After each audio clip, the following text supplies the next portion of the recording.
Bismillahirrohmanirrohim. Alloh taologa hamd sanolar, payg'ambarimiz Muhammad sallallohu alayhi va sallamga salovat va salomlar yo'llagan holda siz azizlar bilan Rahmon taoloning iymon ahliga qilgan nidolari bilan tanishlikda davom etamiz.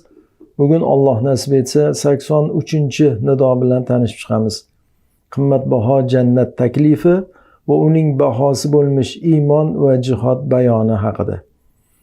أعوذ بالله من الشيطان الرجيم يا أيها الذين آمنوا هل أدلكم على تجارة تنجيكم من عذاب أليم تؤمنون بالله ورسوله وتجاهدون في سبيل الله بأموالكم وأنفسكم ذلكم خير لكم إن كنتم تعلمون يغفر لكم ذنوبكم ويدخلكم جنات تجري من تحتها الأنهار ومساكن طيبة في جنات عدن ذلك الفوز العظيم وأخرى تحبونها نصر من الله وفتح قريب وبشر المؤمنين.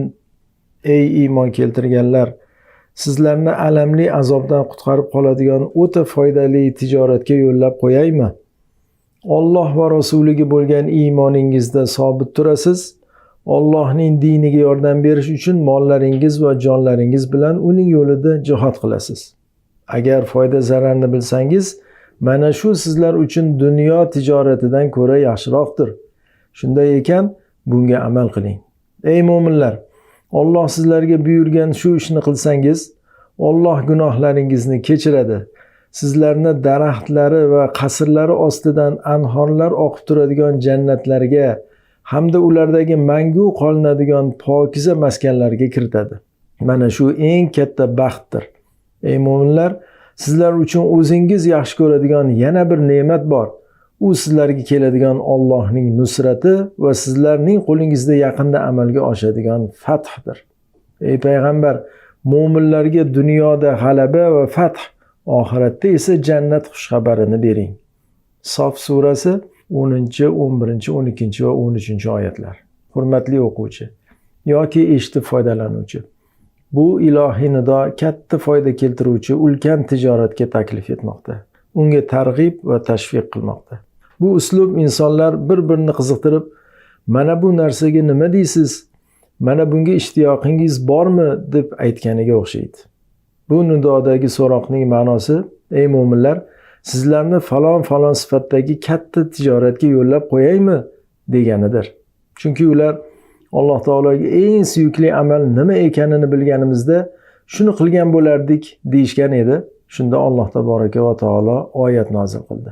Ya ayyuhallazina amanu, ey iymon keltirganlar, ya'ni Allohga, qiyomat kuni unga yo'liqishga, Qur'on va undagi barcha ahkom va xabarlarga, Muhammad sallallohu alayhi va sallamga va u zot olib kelgan dinga iymon keltirgan ey mu'minlar, hal adullukum ala tijaratin tunjikum min azabin alim. Sizlarni alamli azobdan qutqarib qoladigan o'ta ulkan tijoratga yo'llab qo'yaymi? Alamli azob dunyoda dushman tarafidan bosib olinish, faqirlik va xavf-xatar bo'lsa, oxiratdagisi do'zax azobidir. Jahannamga tushish naqadar yomon oqibat, Alloh saqlasin. Hayotni lazzat va rohatlarni kesib tashlaydigan har qanday narsaga azob deyiladi. Xoh u kasallik bo'lsin, xoh u oiladagi bir musibatlar bo'lsin, yo Alloh asrasin mana dushman tarafidan bosib olinib xorlanish bo'lsin, faqirlik bo'lsin, xavf-xatar bilan hammasi azob. Endi bu azobga alamli so'zini qo'shilishi uni o'ta qattiq azob bo'lishini ko'rsatadi. Alloh taolo har qanday azobdan va o'ta qattiq alamli azoblardan Alloh saqlasin. Ulkan tijoratga targ'ib va tashviqdan so'ng Alloh taolo bunday katta foydani qo'lga kiritish uchun to'lanadigan qiymatni mu'minlarga bayon qildi. Tu'minuna billahi va rasulihi. Alloh va rasuliga bo'lgan iymoningizda davom etasiz. Avvalo iymon keltirasiz, va mana shu iymonda bardavom bo'lasiz. Ya'ni Allohning ulug'iyatiga, qiyomat kuni unga yo'liqishga, Allohning va'da va tahdidlariga, payg'ambariga, u zot sallallohu alayhi vasallam olib kelgan va unga da'vat etgan dinga iymon keltirasiz hamda va tujahiduna fi sabilillah, Allohning yo'lida jihad qilasiz. Allohning dushmanlariga va sizning dushmaningiz bo'lgan, sizga qarshi urush ochgan mushrik va kofirlarga qarshi jihad qilasiz. Chunki ular sizning ham Robbingizning ham dushmanlaridir. Ular Allohdan boshqaga ibodat qilish, uning yo'lidan boshqa yo'lda yurish bilan Allohga urush e'lon qilishgan. Bi amwalikum va anfusikum. Mollaringiz va jonlaringiz bilan. Alloh taolo mol mulk jihodini jon jihodidan muqaddam qo'ydi. Chunki jang qilmoqchi bo'lganlar uchun jihodga tayyorgarlik bu o'rinda birlamchi vazifa bo'ladi. Mol mulk urush tadorigini ko'rish uchun zaruriydir. Tayyorgarlikdan murod qurol aslaha, oziq-ovqat va mujohidlar minishi uchun turli ot ulovlar sanaladi. Payg'ambar sollallohu alayhi vasallam marhamat qilganlar, kim g'azotga chiqmasa, yo bir g'ozini jangga hozirlamasa, yo g'oziyning ahli oilasiga yaxshilik bilan qarab turmasa, Alloh taolo unga qiyomat kelishidan oldin, ya'ni shu dunyoni o'zida bir qattiq balo ofat yetkazadi deganlar. Abu Dovud va boshqa muhaddislar rivoyat qilishgan hadis. Bu hadisning mazmuni shundan iboratki, musulmon kishi 3 ishdan birini tanlash kerak bo'ladi. Ya'ni shu 3 ishdan birini albatta qilgan bo'lish kerak. Yo o'zi jihad qilish kerak, yo bir mujohidni jangga hozirlashi, qurol aslaha va hokazo kiyim, ulov, shunga o'xshash narsalarni olib berish kerak.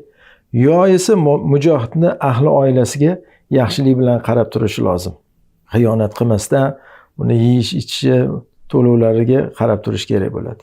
Agar mana shu ishlardan hech birini qilmagan holda o'lsa, mana shu ishlardan birortasini qilmaydigan bo'lsa, o'limidan oldin boshiga keladigan hajmi, turi, asorati qanday bo'lishini endi Alloh o'zi biladi. Biron bir balo ofat kutaversin. O'shanda keyin faqat o'zidan olib kelasin. Alloh saqlasin. Bu juda ham insonni o'ylantiradigan hadis. Bu jihodga qarshi chiqish emas. Qaytanga bunga mana shu yordam bermasa, nima ahvolga tushishini, boshiga o'limidan oldin bir balo kelishini kutaversin. U balo nimaligini, uni hajmi, asorati qanday ekanligi, turi eng muhimi bu. Azob, bu balo nimadan iborat ekanligini Allohdan boshqa hech kim bilmaydi.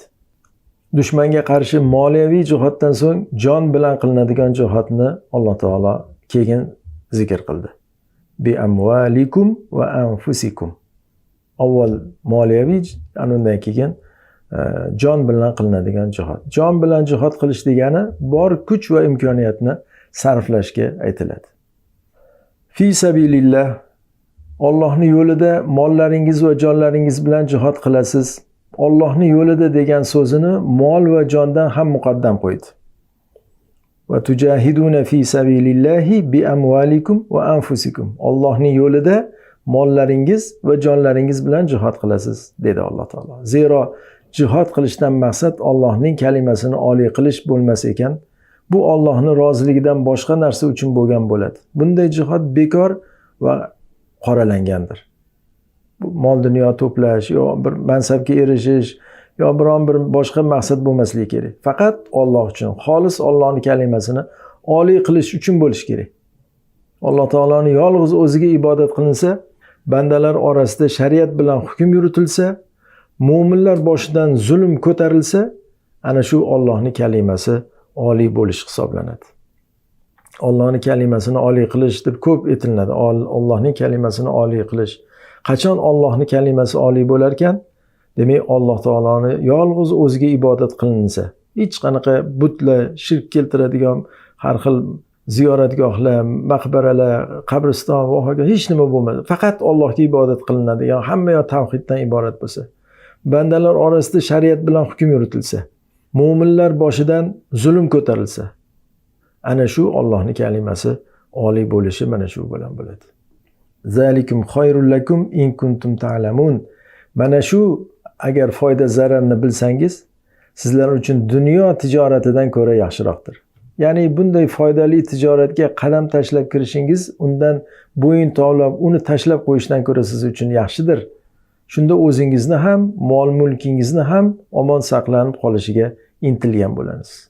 Bu hayoti dunyoda biron narsa boqiy emas. Alloh taolo to'lanadigan qiymat iymon va jihod ekanini bayon qilgach, endi bunga berilajak mukofotni bayon qildi. Yaghfir lakum zunubakum va yudkhilkum jannatin tajri min tahtiha al-anhar va masakin tayyibatan fi jannati adn. Zalikal fawzul azim. Shu ishni qilsangiz, Alloh gunohlaringizni kechiradi va sizlarni daraxtlari va qasrlari ostidan anhorlar oqib turadigan jannatlarga hamda mangu qolinadigan jannatlardagi pokiza maskanlarga kiritadi. Ulkan foyda bayonini mukofot o'rniga qo'ydi. Chunki to'lovni bayon qilib, Alloh va rasuliga bo'lgan iymoningizda davom etasiz, Allohning yo'lida mollaringiz va jonlaringiz bilan jihad qilasiz degan edi. Shunda quyidagicha ma'no bo'ladi. Agar siz iymoningizda bardavom bo'lsangiz va jihad qilsangiz, Alloh gunohlaringizni kechiradi va ostidan anhorlar oqib turadigan jannatlarga kiritadi. Boshqacha qilib aytganda, agar talab qilingan to'lovni to'lasangiz, buning uchun belgilab qo'yilgan mukofotni qo'lga kiritasiz. To'lovni to'laysiz, mukofotni olasiz. Mangu qolinadigan jannatlardagi pokiza maskanlar qimmatbahoga sotuvga qo'yilgan matoning bir qismidir. Bilib qo'ying, buning to'lovi iymon va jihod. Iymon bo'lganda ham chin iymon. Qalbdan chiqqan, til bilan dil bir bo'lgan, dildan chiqib shu tilda aksini ko'rsatgan chin iymon. Boshqa maqsadda emas, faqat Alloh yo'lidagi jihod.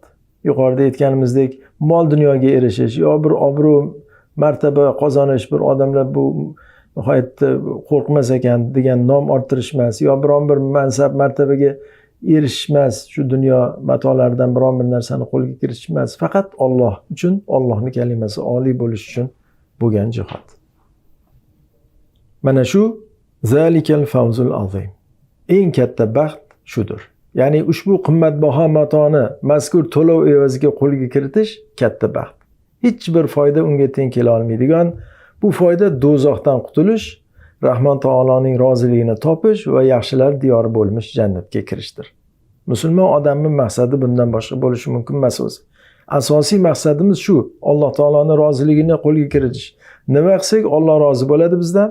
Alloh rozi bo'lsa, Alloh do'zaxdan najot beradi, do'zaxdan qutulamiz va jannatga kiramiz. Asosiy maqsad shu. Chunki bu dunyo har qanday holatda ham o'tadi. Boy ham o'tadi bu dunyodan, kambag'al ham o'tadi, qo'rqoq odam ham o'tadi, qo'rqmaydigan odam ham o'tadi, podshoh ham o'tadi, oddiy fuqaro ham o'tadi, dinga xizmat qilgan odam ham o'tadi, dinga qarshilik qilgan, dushmanlik qilgan odam ham o'tadi bu dunyodan. Chunki dunyoni o'zi vaqtinchalik bo'lgandan keyin bu dunyodagi hamma narsa va har kim vaqtincha, hamma o'tadi. Alloh taolodan boshqa hech kim boqiy qolmaydi. Shuning uchun oxirat esa abadiy.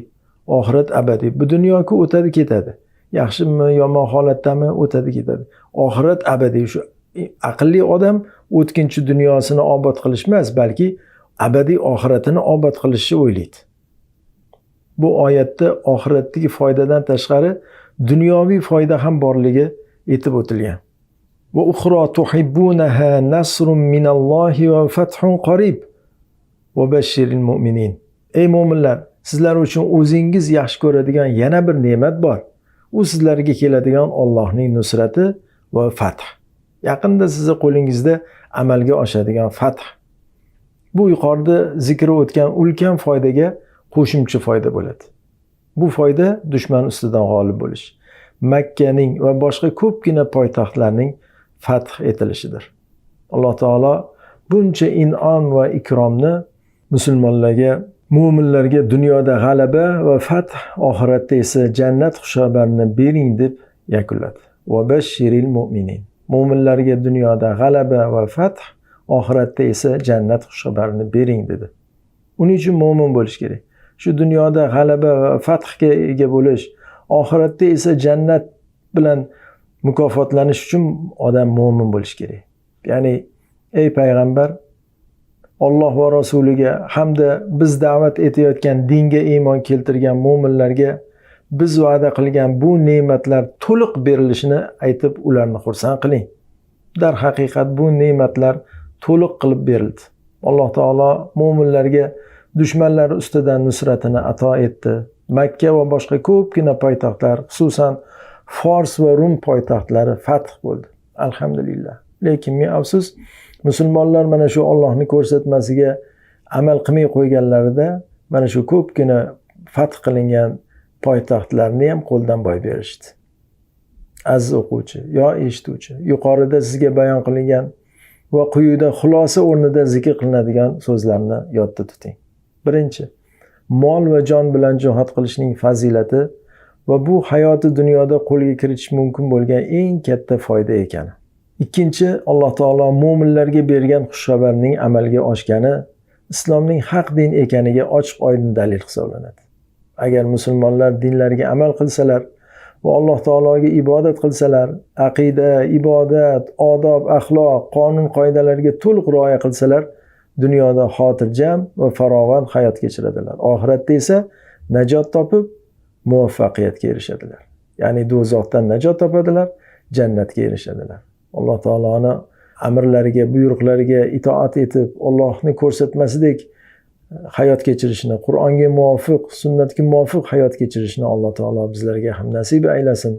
Dushmanlarning ustidan bizlarga Alloh nusrat ato etsin. Musulmonlarning boshidagi zulmlarni Allohim o'zi ko'tarsin. Subhanakallohumma va bihamdik, ashhadu an la ilaha illa anta, astagfiruka va atubu ilayk. Vassalomu alaykum va rahmatullohi va barakatuh.